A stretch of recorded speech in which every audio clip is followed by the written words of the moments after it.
Hello everyone, সবাইকে স্বাগতম। আর আজকে আমরা এক্সপ্লেন করব টুকুইগুলের এপিসোড নাম্বার 3। তো যারা আগের এপিসোডগুলি এখনো দেখোনি তারা যাও গিয়ে দেখে আসতে পারো, লিংক ডেসক্রিপশনে দেওয়া আছে। তাহলে চলো আর দেরি না করে শুরু করি আজকের এই দুর্দান্ত এপিসোডটিকে। লাস্ট এপিসোডে আমরা দেখতে পেয়েছিলাম নিশিকি হিদুশিকে প্রায় মেরেই ফেলছিল, আর তখনই কানেকি তার কাকুগান অ্যাক্টিভ করে নিশিকির উপর হামলা করে দেয় আর নিশিকে প্রায় মেরেই ফেলে। কানেকি তার উপর তার নিজের কন্ট্রোল হারিয়ে প্রায় হিদুশিকে খেয়ে ফেলছিল, আর তখনই তুকা এসে হিদুশিকে বাঁচিয়ে নেয়। তো 3 নম্বর এপিসোডের শুরুতে আমাদের একটা হসপিটাল দেখানো হয় যেখানে ডক্টর একজনকে চেক আপ করছিল। এরপর ডক্টর বলে ওকে পরের জন এসো, আর তখন একজন লোক একটা লোককে দরজা ভেঙে ডক্টরের টেবিলের সামনে নিয়ে এসে ফেলে। আর সেই লোকটা বলে অবশেষে আমি তোমাকে খুঁজেই পেয়েছি ইয়ামারি, মনে আছে তুমি যেটা আমার জন্য বানিয়েছিলে, আমি চাই যে তুমি ওটা আবার আমার জন্য বানাও। ডক্টর বলে ঠিক আছে, আর তখনই সেই লোকটা বলে আচ্ছা আমি তাহলে তাড়াতাড়ি আবার আসবো, এই বলে সে চলে যায়। আর তখনই আমাদের দেখানো হয় সেখানে একটা মহিলাও লুকিয়েছিল, আর সেই মহিলাটা বলে এখন আমরা কি করব। আর সেখানেই সিন চেঞ্জ হয় আর আমাদের কানিকিকে দেখানো হয়, আর সেই সময় থেকে কফি বানানো শিখছিল। ইসিমুরা বলে এটা খেয়ে দেখো। কানিকি সেই কফি খায় আর তারপর বলে আপনার কফি থেকে তাও ভালো হয়নি। ইসিমুরা বলে তুমি যতটা সময় দেবে কফি বানাতে কফি ততটাই ভালো হবে। তার সাথে ইউসিমুরা এটাও বলে যে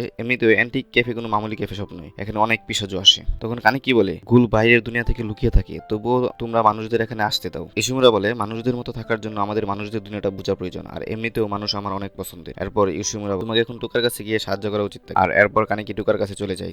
যেতে যেতে কানিকি ভাবতে থাকে যে ইসিমুরা বললো যে তার মানুষ ভালো লাগে, কিন্তু খেতে ভালো লাগে নাকি অন্য কিছু। আর এরপর কানিকি গেট খুলে আর সে দেখে যে সেখানে হিদুশিও বসেছিল। তখন কানিকি হিদুশিকে বলে যে তুমি এখানে কি করছো। হিদুশি বলে আমি তো শুধু তুকাকে ধন্যবাদ বলতে এসেছিলাম। কানিকি জিজ্ঞাসা করে কিসের জন্য। আর হিদুশি বলে আরে তুকাই তো আমাদের সাহায্য করেছিল যখন আমাদের অ্যাক্সিডেন্ট হয়েছিল। তখন কানিকি বলে কি অ্যাক্সিডেন্ট। আর তখন তুকা তার পায়ে লাথি মেরে বলে যে মনে হচ্ছে সে এখনো ঠিক হয়নি, তার মাথার চোট এখনো আছে। তারপরে হিদুশি বলে আমি শুনেছি যে মিস্টার নিশু এখনো হসপিটালে আছে, আর আমরা তো অনেক লাকি যে আমরা অতটাও চোট পাইনি, তো আমি যাই। এই বলে হিদুশি সেখান থেকে চলে যায়। আর তখনই সেখানে সেই মহিলাটা আসে যাকে আমরা এপিসোডের প্রথমে দেখেছিলাম। তুকা তাদের দুজনকে ওয়েলকাম করে আর বলে ও মিস রিকো তুমি। রিকো বলে অসুবিধার জন্য আমাকে ক্ষমা করে দিও। তুকা বলে কোনো ব্যাপার নয়। আর তখন তুকা সে ছোট্ট মেয়েটাকে বলে হিনামি কেমন আছো তুমি, অনেকদিন পর দেখা হলো তোমার সাথে। কিন্তু হিনামি কিছুই বলে না। তখন রিকো বলে মিস্টার ইসুমেরা কোথায় আছে। তুকা বলে ভিতরে আছে। তারপর তারা ভেতরের দিকে চলে যায়। কানিকি তুকাকে জিজ্ঞাসা করে যে এরাও কি গোল। তখন তুকা বলে উনি হলেন মিস রিওকো, আর আজকে থেকে আমাদের তাদেরকেই দেখভাল করতে হবে। কানিকি জিজ্ঞাসা করে কিন্তু কেন। তুকা বলে এর পেছনে একটা লম্বা গল্প আছে যেটা আমি তোমাকে বলার প্রয়োজন বোধ করি না। এরপর সিন চেঞ্জ হয় আর আমাদেরকে সিসিজি এর মিটিং দেখানো হয়। আর তখন একটা লোক বলে এটা হলো 11 ওয়ার্ডের স্ট্যাটাস। সেই লোকটা বলে মনে হয় তারা মিলে বড় কিছু একটা প্ল্যান করতে চলেছে, খুব তাড়াতাড়ি একটা যুদ্ধ হতে চলেছে, তো কেউ কিছু কি বলবে। আর তখনই একটা লোক হাত তুলে বলে আমি হলাম আমান কুতারু, ফার্স্ট গ্রেডের ইনভেস্টিগেটরস। এরপর সে বলে 3 মাস আগে ঘটনা তোমাদের সবাই মনে আছে হয়তো, যেখানে জেসন নামের একটা গুলের সাথে দেখা হয়েছিল, আর সেখান থেকে আমরা এই হাতিয়ারটা পেয়েছি। তখন একটা লোক বলে এটা কি। তখন আমান বলে আমার মনে হয় যে এটা গোল মারার জন্য কাজে আসে, আর যখন আমরা এটার উপর রিসার্চ করলাম তখন আমরা জানলাম যে এই অস্ত্রটা কনক্রিট স্টিল দিয়ে তৈরি। তারপর সেই অফিসারটা বলে যে এবার থেকেও আমার আর মেডু তোমরা দুজন 20 ওয়ার্ডের ইনচার্জ হবে। আর তারপর সেখানে মিটিং শেষ হয়ে যায়। আর তারপর সিন চেঞ্জ হলে আমাদের মেডু আর আমানকে দেখানো হয়। আমান বলে আমাদের কাছে এটা ছাড়া আর কোনো প্রমাণ নেই। মেডু বলে এটাই যথেষ্ট। আর তারপর সিন চেঞ্জ হলে আমাদের কানিকিকে দেখানো হয় ইসুমুরা কিভাবে মানুষদের খাবার খেতে হয় সেটা শেখাচ্ছিল। এই স্যান্ডউইচটা তো একটা স্পঞ্জের মতো লাগছে, আর এই চিজটা তো কাদার মতো লাগছে। আর তখন ইসুমিরা একটি স্যান্ডউইচ নেয় আর সেটা খেতে থাকে। আর তারপর সেখানে কি বলে তোমাকে এটা খেতে হবে না, তুমি শুধু চাবানো নাটক করবে আর সেটাকে গিলে নেবে, আর এমনিতেও তোমার একটু সময় লাগবে এটা শেখার জন্য, কিন্তু আমি জানি তুমি এটা শিখে নেবে। এরপর সেখানে কি কিছু বড় বড় চিনির দানা দিয়ে বলে তুমি যদি এটাকে কফির সাথে মিশিয়ে খাও তাহলে তোমার খিদে অনেকটাই কমে যাবে। কানিকি তখন জিজ্ঞাসা করে এর ভেতরে কি আছে। তখন ইসুমুরা বলে এটা না জানাটাই তোমার পক্ষে ভালো হবে। এরপর ইসুমুরা বলে তুমি কি আজকে এখানে থাকতে পারবে। আসলে আমি তুকাকে এটা বলতাম, যেহেতু তার পরীক্ষা পড়ে গেছে তাই সে অনেক ব্যস্ত, তাই তুমি কি ওর জায়গায় ফুড শপিং করতে যেতে পারবে। আর এটা শুনে কানিকি অনেক অবাক হয়ে যায় আর বলে ফুড শপিং, কিন্তু আমি কাউকে মারতে পারবো না। যার উত্তরে ইসুমিরা বলে তোমাকে কাউকে মারতে হবে না, আসলে আমাদের ক্যাফে সেই সব গুলদের খাবার দেয় যারা নিজে থেকে শিকার করতে পারে না। আর তুমি তো জানো যে গুলদের ক্ষেত্রে না খেয়ে থাকাটা কতটা মুশকিল, তাই তুমি মিস্টার ইউমোর সাথে যাও, বাকি সবকিছু সে তোমাকে বুঝিয়ে দেবে। এরপর আমাদের কানিকিকে গাড়িতে দেখানো হয়। কানিকি ইউমিকে জিজ্ঞাসা করে আমি তোমাকে এটা জিজ্ঞাসা করতে চাইছিলাম না, কিন্তু তুমি কি বলবে যে ফুড শপিং আসলে কি। ইউমো তাকে কিছুই বলে না। এরপর আমরা দেখতে পাই যে তারা একটা শুনশান জায়গায় পৌঁছে যায়, আর কানিকি গাড়ি থেকে নিচে নামে আর খায়ের দিক থেকে দেখতে থাকে আর বলে এটা তো অনেক গভীর। আর তখন ইউমো তাকে বলে যে কানিকি ওখান থেকে সরে যাও, না হলে তুমি পড়ে যাবে।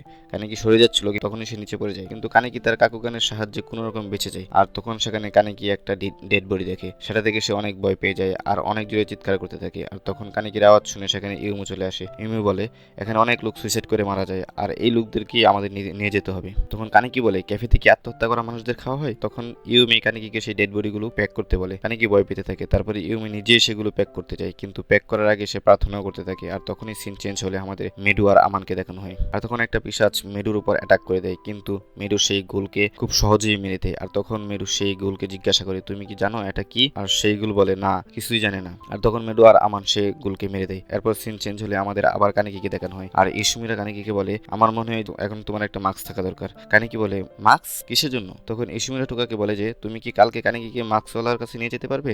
টোকা বলে কিন্তু কিন্তু কাল তো আমার ছুটি আছে, আর এমনি তো আমার ওই সময়টা এইসব খারাপ কাজে ব্যবহার করবো না। ইসমে বলে কানিকি একা যেতে পারবে না সেখানে, আর এমনিতে সেই এলাকাটাও ভালো নয়।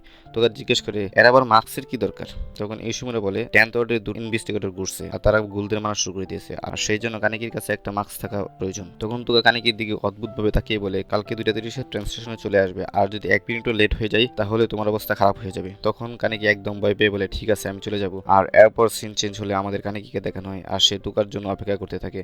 আর তখন পেছন থেকে তুকাও চলে আসে। এরপর তারা একটা মাস্কের দোকানে চলে যায়, আর তখন কানিকি সেই দোকানে মাস্ক দেখতে থাকে। এরপর সে একটা কাপড় সরিয়ে দেখে যে সেখানে একটা গোল বসে আছে। তখন তুকা বলে মিস্টার ইউটা আপনি কি করছেন? ইউটা বলে আমি তো ভাবছিলাম যে তোমাদের শুধু একটা সারপ্রাইজ দেবো। আর তখন তুকা বলে এ হলো মিস্টার ইউটা, আর ইনি তোমার জন্য মাস্ক বানাবেন। ইউটা কানিকিকে শুকে বলে তোমার গা দিয়ে অন্যরকম গন্ধ বেরোচ্ছে। ইউটা তুকাকে জিজ্ঞাসা করে এটা কি সত্যিই যে 2টো ইনভেস্টিগেটর 20 ওয়ার্ডে এসে পিসাজদের মারছে? এরপর ইউটা আবার কানিকিকে শুকতে থাকে আর বলে গন্ধটা তো পুরো মিস ফ্রিজের মতো লাগছে। এরপর ইউটা কানিকির মাপ নিতে থাকে। এরপর ইউটা কানিকিকে জিজ্ঞাসা করে যে তুকাকে তোমার কেমন লাগে? কানিকি বলে তুকাকে দেখতে তো কিউট লাগে, কিন্তু তাকে দেখে ভয়ও লাগে।